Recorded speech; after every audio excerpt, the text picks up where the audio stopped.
This is a live look right now at Fiserv Forum. That's the arena that is hosting the RNC. The big headline at this hour is that former President Trump has chosen Ohio Senator J.D. Vance as his running mate.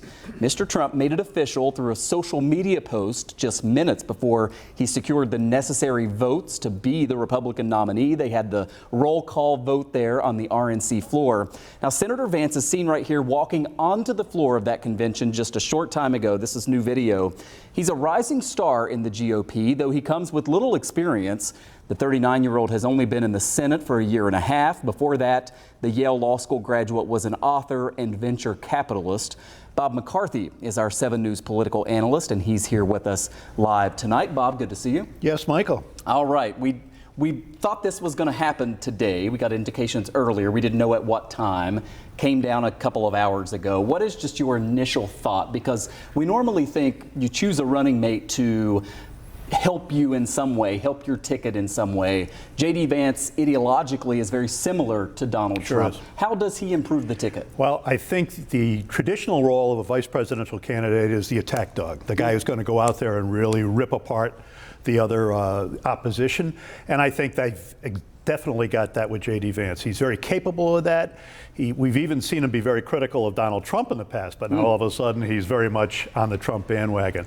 But I think that this is the kind of guy who will go out there and make the case and really do it in a really tough way.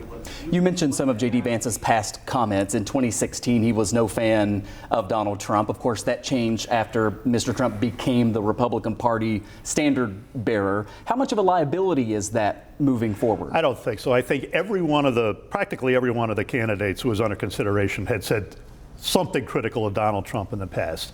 And so I think that that's what is just part of politics, and it will be very much incumbent upon him to remember that the Republican Party is now the Trump Party, and J.D. Vance knows that. So he's going to play the role, and he's going to say the party line on this, literally.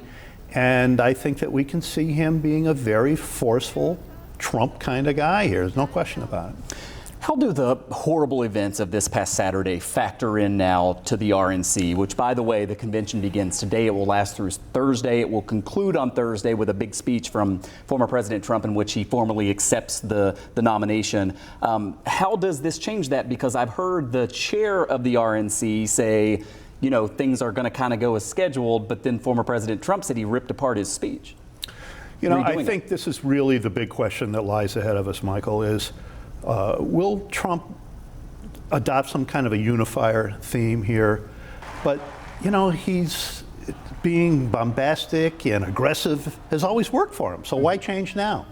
On the other hand, I think back to the 2016 Republican presidential primary that I covered in New York City, and he made a speech that night at the Grand Hyatt Hotel back in April of that year in which he'd been under fire by Senator Ted Cruz for espousing New York values.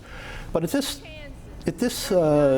speech, he was very eloquent in which he said, yeah, I embrace New York values. I embrace New York values of firefighters and police officers running into a burning World Trade Center. I had a chance to interview him the next day, and I said, is this your pivot? Is this where you become more presidential? And he said, yeah, maybe I'll become that. Maybe I'll become more presidential. But he didn't. Yeah.